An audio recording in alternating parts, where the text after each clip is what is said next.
Tekstur kulit dimsumnya ini mirip dengan hakau, tapi bikinnya gampang banget, tinggal dicelup.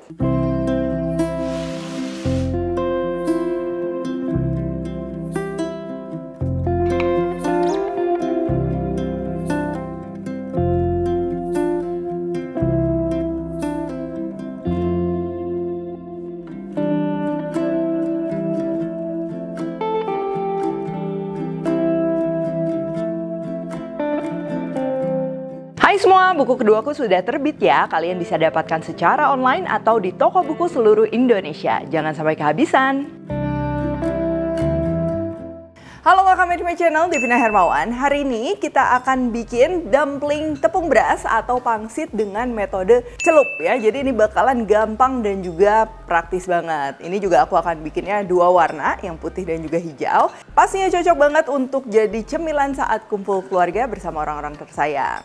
Oh ya, ini juga cocok ya untuk camilan gluten free yang pastinya lembut dan juga kenyal karena aku akan menggunakan bola deli tepung beras dan juga bola deli tepung tapioka. Oke, langsung aja untuk bahan-bahannya. Yang pertama, ini untuk isiannya aku gunakan udang dan juga daging paha ayam file ya. Kalau kalian mau gunakan ayam saja atau mungkin mau semuanya udang ya, jadi seperti hakau, aku juga udah pernah share resepnya. Lalu untuk pelengkap lainnya, kita akan perlu bawang putih, kecap asin, kecap ikan. Kalau nggak ada kecap ikan bisa di skip atau ganti dengan kecap asin, minyak wijen, putih telur, dan juga jahe yang nanti kita akan campur dengan air. Nah, untuk yang versi warna hijaunya ya, ini aku akan campur dengan sayuran. Tapi ini opsional, aku akan gunakan daun bawang, kucai, wortel, jamur kuping, dan juga minyak untuk menumis. Dan sekarang untuk kulitnya, di sini kita akan campur bola deli tepung beras, bola deli tepung tapioka, air, dan juga minyak, serta nanti kita akan perlu garam. Masih untuk adonan kulitnya juga yang warna hijau, ini kita akan perlu jus sayuran hijau. Di sini aku gunakan jus bayam, tapi kalau kalian mau pakai chaisim dan lain-lain itu juga bisa banget. Terakhir untuk penyajian atau saus cocolannya bebas ya, kalian mau pakai kecap asin rawit, mau pakai saus sambal, sambal dimsum. Hari ini aku akan sajikannya ini seperti style chili oil. Nah, kita akan perlu bawang putih, daun bawang, cabai bubuk kasar, cuka hitam, kecap asin, dan juga minyak wijen, serta nanti kita akan perlu kaldu jamur atau kaldu ayam bubuk. Oke, yang pertama kita siapkan dulu untuk isiannya. Nah, kita akan haluskannya menggunakan food processor. Pertama, kita akan haluskan dulu bawang putihnya, supaya memastikan nanti bawang putihnya tuh dia kecil-kecil ya. Lalu masukkan daging ayam yang udah nggak basah, supaya adonannya nanti nggak cair. Lalu beri bumbu dengan garam, gula, kaldu jamur, serta merica. Ini kita jangan masukin dulu ya bahan-bahan lainnya. Kita akan blend dulu dia sampai cukup menyatu. Tuh, cuman nggak usah sampai halus banget ya. Nah, kalian bisa lihat nih teksturnya seperti ini. Nah, kalau udah baru sekarang kita masukkan udangnya. Kenapa tadi nggak digabung? Supaya udangnya ini dia teksturnya lebih kasar ya. Terus kita tinggal haluskan aja sebentar. Lalu kalau teksturnya sudah sesuai ya, mau kasar mau halus, kita pindahkan ke mangkuk ya. Karena kalau kita blend terus kan nanti takutnya terlalu halus gitu. Baru kita akan masukkan bahan-bahan lainnya. Kecap ikan, kecap asin, putih telur, lalu minyak wijen ya supaya wangi, dan juga untuk jahenya ini kita akan ambil airnya aja ya. Caranya kita parut jahe, terus kita campur air, ini jangan kebanyakan, 1-2 sendok makan aja. Dan kita akan gunakan airnya saja untuk aroma. Cuman buat yang nggak suka aroma jahe boleh di skip. Jadi gantinya air aja 1-2 sendok. Nah, ini jangan kaget, memang awalnya dia agak cair, tapi kita akan aduk terus sampai dia menyatu ya, liquidnya seperti meresap ke proteinnya gitu. Tuh ya, kalau udah diaduk 3-5 menit kurang lebih, ini dia akan jadi seperti ini. Nah, untuk yang versi ayam udang ya, yang polos, ini udah siap digunakan ya, tapi kita akan sisihkan dulu ke dalam kulkas karena kita akan persiapkan bahan-bahan lainnya. Sekarang panaskan wajan, kita akan tumis sayuran untuk campuran dumpling yang hijau ya, yang isiannya juga sayuran dan daging pastinya. Nah, ini aku pakai wortel yang udah dipotongnya jangan terlalu panjang-panjang karena nanti susah ngebungkusnya. Lalu ada jamur kuping, daun bawang cung, dan juga kucai. Lalu supaya nggak hambar, kita juga perlu bumbuin. Aku pakai sedikit garam dan juga gula. Kalau kalian mau pakai penyedap juga boleh ya. Ini kita akan tumis. Tujuannya ditumis itu supaya menghilangkan airnya ya, dan juga matang. Karena kalau kita campur sayuran mentah ke dumpling, biasa begitu dikukus itu kan dia mengeluarkan air. Dan kalau sudah matang, tinggal kita sisihkan untuk dipakai nanti. Oke, sekarang kita akan siapkan untuk kulitnya. Ini jadi kita kayak pakai tepung basah, tinggal dicelup nanti kita kukus ya. Di sini aku gunakan bola deli tepung beras dan juga bola deli tepung tapioka. Tepung bola deli ini gluten free, lembut, putih dan wangi alami. Tepung bola deli terbuat dari bahan berkualitas, diproses higienis dengan standar keamanan pangan internasional dan sudah bersertifikasi halal MUI. Pastinya pakai tepung bola deli bikin momen kamu enaknya jadi beda. Oh ya, supaya nggak hambar, ini aku mau kasih garam juga. Lalu tinggal kita masukkan aja bahan basahnya, air dan juga minyak. Nah, untuk resep lengkap, takaran lengkap aku udah tulis di description box ya. Nah, ini untuk konsistensinya kita perlu kental seperti ini ya, kental tapi masih mengalir gitu, bukan membentuk adonan. Karena kalau terlalu cair nanti si kulit dimsum atau dumplingnya itu terlalu tipis. Nah, kalau adonannya udah siap, ini kita harus siapin kukusan ya, supaya langsung siap mengukus. Pertama, panasin kukusannya. Dan untuk alas kukusannya, kalian bisa olesin dengan minyak supaya nggak lengket atau menggunakan baking paper seperti ini ya. Ini udah dibentuk kayak gini. Tapi kalau kalian punyanya baking paper yang kotak, itu tinggal dilipat-lipat aja. Ini kita akan perlu 2 ya. Lalu digunting sesuai dengan diameter kukusan. Supaya ada lubangnya ya, uapnya bisa masuk dengan baik. Ini juga kita boleh kasih lubang. Nggak usah terlalu rapi, nggak masalah.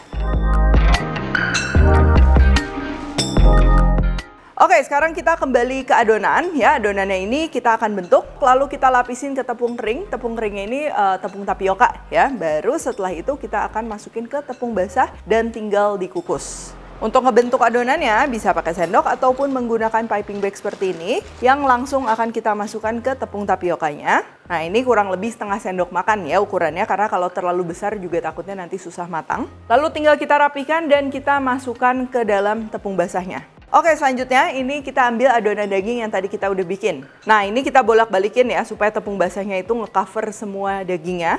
Lalu kita angkat menggunakan garpu ya supaya adonan berlebihnya dia jatuh. Dan tinggal kita susun aja di kukusan. Kalau satu kukusan udah penuh kayak gini, langsung aja kita kukus. Untuk mengukusnya ini kurang lebih kita perlu 12-15 menit ya supaya si kulitnya ini benar-benar matang. Lalu tengah jalan ini opsional supaya nggak kering nantinya. Ini kita boleh oles menggunakan minyak sedikit. Tuh kelihatan ya kulitnya ini merata, makanya penting konsistensinya. Dia kalau terlalu cair biasanya terlalu tipis atau kurang merata ya. Resep lengkap ada di description box. Sekarang untuk versi yang sayuran, sisa adonan daging ini tinggal kita campur aja dengan sayuran yang udah kita tumis. Untuk jumlahnya kalian bisa sesuaikan ya. Terus kalau udah, untuk pelapis kulitnya juga tinggal kita campur aja sama jus sayuran ya supaya warnanya jadi hijau. Ini opsional sebenarnya. Nah, kalau kita tambahkan jus sayuran udah pasti si adonannya sekarang ini terlalu cair. Ini kita perlu tambahkan lagi bola deli tepung beras dan juga bola deli tepung tapioka hingga konsistensinya seperti ini. Jadi konsistensinya balik seperti awal ya. Untuk cara memasaknya ini sama yang tadi. Nah, sekarang aku mau kasih lihat juga cara yang direbus juga bisa ya. Ini sama, udah dicelupin ke adonan basah, kita tinggal rebus aja di air yang mendidihnya itu simmering. Jadi nggak terlalu heboh ya, di api sedang kecil. Kita masukin aja dan direbus sampai matang. Nah, cuman kalau buat aku pribadi, aku lebih suka dikukus. Dia bentuknya lebih bagus, jadi kayak ada kupingnya ya, samping-sampingnya. Dan juga nanti si tekstur kulitnya tuh lebih kenyal ya, lebih mirip kayak hakau. Nah, kalau direbus ini dia lebih lembut.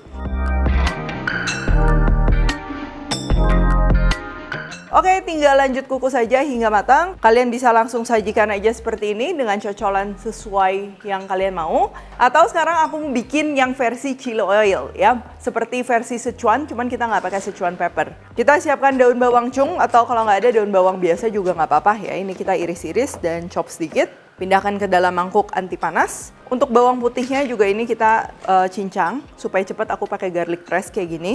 Cabai bubuk sesuai selera. Dan sekarang panaskan minyak. Kalau minyaknya udah benar-benar panas, tinggal kita siram aja ke atas campuran bawang putih dan lain-lain. Oke, kalau udah seperti ini, masukkan juga kecap asin dan juga cuka hitam. Kalau misalnya nggak ada cuka hitam, sebenarnya bisa juga diganti dengan cuka beras. Cuman aromanya pastinya berbeda ya. Dan pakainya juga cukup sedikit aja.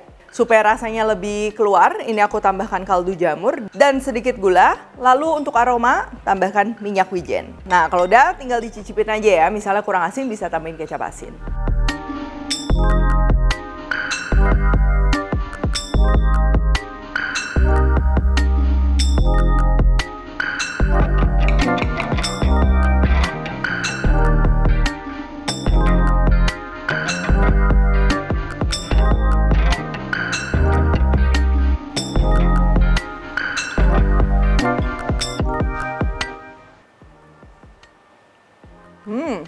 Ini dari rasa si dumplingnya ini sendiri, ini pastinya tuh dia udah wangi ya, udah berasa. Dan kulitnya ini tuh mirip kulit hakau ya, jadi dia lembut dan juga kenyal karena kita tadi tambah tepung tapioka juga. Dan dari segi bentuknya juga pastinya walaupun ini cepet bikinnya, bentuknya juga cukup menarik. Dan yang untuk versi dicampur sayuran, nah itu si teksturnya dia lebih macam-macam. Ada aroma dari daun bawang, dari kucai juga ya, jadi lebih rame gitu, lebih kompleks. Dan buat kalian yang pencinta chili oil atau pencinta pedas ya, bisa banget dibikin kreasi seperti ini ya. Ini tuh dia rasanya ada manis, gurih, dan juga sedikit asam segar dari cuka hitamnya gitu. Jadi asamnya tuh nggak terlalu menusuk, jadi tetap si hidangan ini tuh rasanya gurih ya, lebih ke savory gitu. Buat yang mau disimpan di dalam kulkas atau di freezer bisa banget, tapi pastikan tuh benar-benar kedap udara ya. Jadi kalau bisa sih kalau di freezer itu harus di plastik vakum. Cuman kalau misalnya di chiller atau di kulkas, kalian bisa masukin aja ke kontainer mungkin 2-3 hari. Kalau mau dimakan tinggal dipanasin, dikukus kembali atau direbus. Oke, kalau gitu thank you for watching. Untuk pembelian produk Bola Daily bisa di minimarket atau supermarket terdekat. Dan jangan lupa juga ya untuk cek YouTube-nya Bola Daily karena banyak resep-resep jajanan tradisional. Untuk info selengkapnya cek Instagram